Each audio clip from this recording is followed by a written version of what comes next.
From our Toronto studios, this is the Muslim News on Muslim Network TV. Assalamu alaikum, I am Ahmed Ramadan.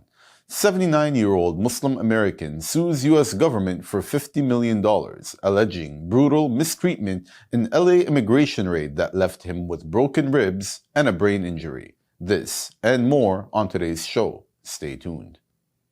An Idaho pastor has sparked outrage after demanding Muslims be banned from public office and women stripped of their right to vote. Douglas Wilson, 72, is a favorite of U.S. Defense Secretary Pete Hegseth and media personality Tucker Carlson. Both have shared his videos and writings with their audiences. According to The Guardian, Hegseth reposted a clip in which Wilson argued married women should not vote separately from their husbands. A Pentagon spokesperson confirmed Hegseth, a former Fox News host, attends a church linked to Wilson's denomination. Carlson has also praised Wilson as a truth-teller and circulated his work widely, pushing his message beyond evangelical circles. Wilson co-founded the Communion of Reformed Evangelical Churches in 1998. He has written dozens of books promoting a Christian republic that rejects pluralism and women's suffrage. At the National Conservatism Conference in Washington earlier this month, he shared the stage with Trump administration officials, signaling how once fringe ideas are entering mainstream conservative politics. Civil rights groups warned his agenda would dismantle constitutional protections and reverse decades of progress on women's and minority rights. A 79-year-old Muslim American businessman has filed a $50 million lawsuit against the U.S. government, accusing federal agents of brutal mistreatment during an immigration raid in Los Angeles. According to The Guardian, Rafiullah Shohed, owner of a family-run car wash, says agents stormed his business on September 9th, slammed him to the ground. He was detained for nearly 12 hours despite being a U.S. citizen. He alleges broken ribs, a brain injury, and denial of medical care. Shohed's lawyers say the raid violated constitutional rights under the Fourth and Fifth Amendments. Civil rights groups argue it reflects systemic profiling of Muslim Americans. The Council on American Islamic Relations called it part of a disturbing pattern. The Department of Homeland Security claimed Shohed was detained for obstructing officers, but advocacy groups dismissed that as an attempt to justify excessive force. The case has drawn international attention. Legal experts say the $50 million lawsuit could force courts to clarify limits on federal agents' authority during raids. New York City Mayor Eric Adams drops out of the re-election race after being pressured by President Donald Trump. The dramatic decision comes just 5 weeks before voters go to the polls.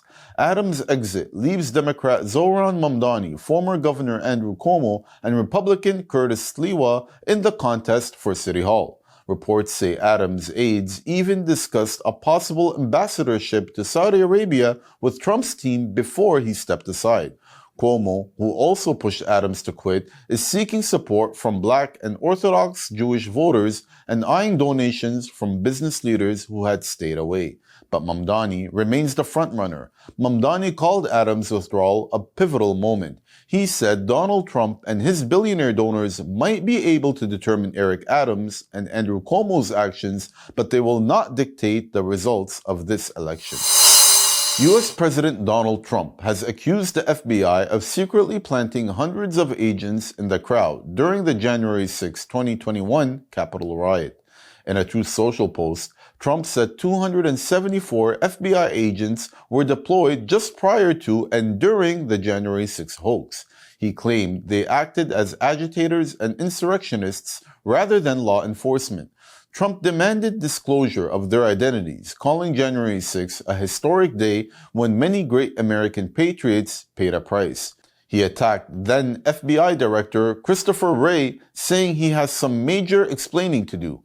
The president also linking the matter to his earlier clashes with former FBI Chief James Comey, who was indicted last week on obstruction charges tied to the 2016 election. The FBI has not responded to Trump's claims. His remarks followed a report by right-wing site Just the News alleging such deployments. State Senator Omar Fateh says he will not be forced out of the Minneapolis mayor race despite Islamophobic threats and vandalism at his campaign office. Fateh, the son of Somali immigrants, said he has faced a steady stream of racial slurs, hate mail, and violent threats. He said the campaign will not be deterred by hate speech and he would not be bullied or intimidated. Mayor Jacob Frey and Council member Jason Chavez condemned the attack, calling it heartbreaking and unacceptable. The Minnesota chapter of Council on American Islamic Relations, or CARE, urged police to investigate the vandalism as a hate crime. Fateh's name also appeared on a target list of a man accused of killing and wounding Minnesota lawmakers in June. Despite the risks, Fateh pledges to keep fighting for change. A government shutdown looms as Democrats and Republicans clash over healthcare subsidies and funding. Senate Minority Leader Chuck Schumer says Democrats won't support a funding bill without action on Affordable Care Act subsidies. House Minority Leader Hakeem Jeffries echoed the demand, calling for a bipartisan deal. Republicans insist on a clean stopgap bill with no policy riders. Senate Majority Leader John Thune says the ball is in the Democrats' court. Speaker Mike Johnson adds Obamacare subsidies can be debated later, not while racing to keep the government open. President Donald Trump meets congressional leaders Monday, but both sides remain dug in. Vice President J.D. Vance says Democrats will be blamed if they block the GOP's plan. The shutdown could begin Wednesday if no deal is reached. Agencies already are preparing for furloughs.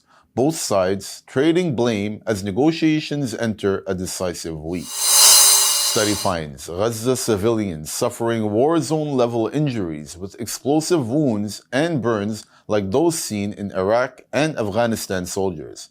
Details coming up after the break.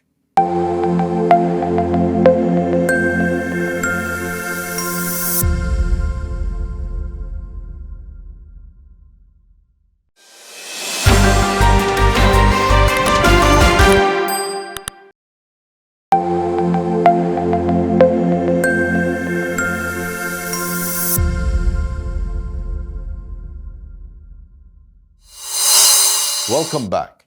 Palestinian Health Ministry in Gaza says 455 Palestinians, including 164 children, have now died from Israeli-forced starvation and malnutrition.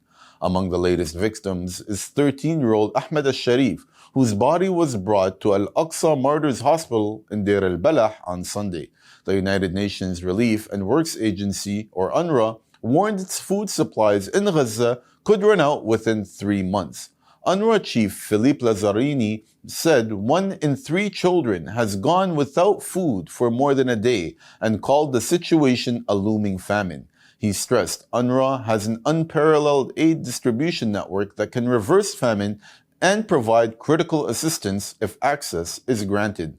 Lazzarini urged the international community to back an immediate ceasefire and allow humanitarian workers into Gaza. The UN says the rising toll highlights the urgent need for sustained food deliveries and protection of civilians. A new medical study has revealed Palestinian civilians in Gaza are suffering injuries similar to those of soldiers in war zones. The research, published in the British Medical Journal, shows 2/3 of the cases reviewed involved explosive wounds. That rate is nearly identical to U.S. troops wounded in Iraq and Afghanistan. Doctors say the injuries include burns so deep they reach muscle and bone, consistent with incendiary weapons. Researchers also documented a surge in malnutrition, infectious diseases, and chronic illness as Gaza's health system collapses under Israeli blockade and bombardment. The study warns that data only covers survivors who reached hospitals. Thousands who were incinerated, blown apart, or never identified are missing from the records. The authors noted resulting injury profiles resemble those reported in combat settings among trained military personnel. The study underscores the scale of destruction facing Gaza's civilian population. Pakistan says 24 of its nationals were among 27 crew members of a liquefied petroleum gas tanker attacked by an Israeli drone at a Yemeni port earlier this month. Interior Minister Mohsen Naqvi said the September 17 strike hit the tanker while it was docked at Ras Al Isa port under Houthi control. One LPG tank exploded, but the crew managed to extinguish the fire. The vessel was later intercepted by Houthi boats and the crew was held hostage on board. They eventually were released along with the tanker and moved out of Yemeni waters. The crew included Captain Mukhtar Akbar, 23, other Pakistanis, 2 Sri Lankans, and 1 Nepali. Naqvi praised the efforts of civil and security officials for ensuring their safe release under difficult circumstances. At least 50 Palestinians, including aid seekers, were killed in Israeli attacks across Gaza in the past 24 hours. Another 184 were wounded, according to Gaza's health ministry. Since dawn Monday, 33 people have been killed, most of them in Gaza City, where the offensive has intensified. 10 bodies were pulled from rubble on Al Nasr Street. 4 others were killed when a tent sheltering displaced families was struck. Israeli forces also shelled Al-Hilou hospital, blocking access. The health ministry says 38 hospitals are destroyed or out of service, along with nearly 100 health centers and almost 200 ambulances since October 2023.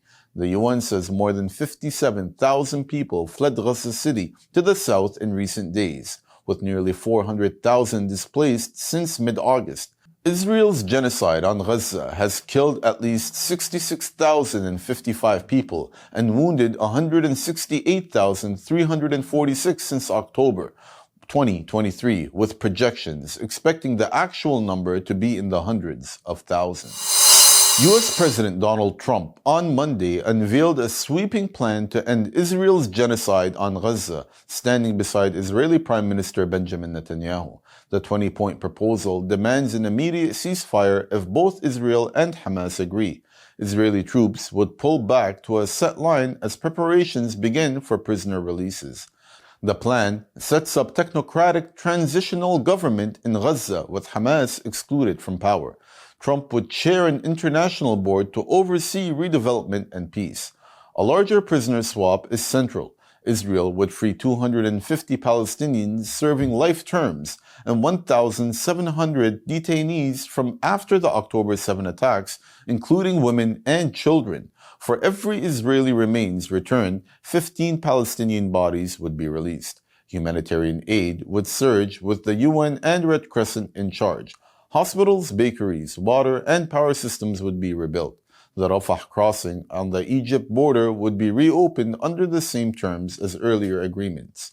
Critics note that similar US-led proposals in the past have often been used to give the appearance of progress while Israel continues its genocide in Gaza.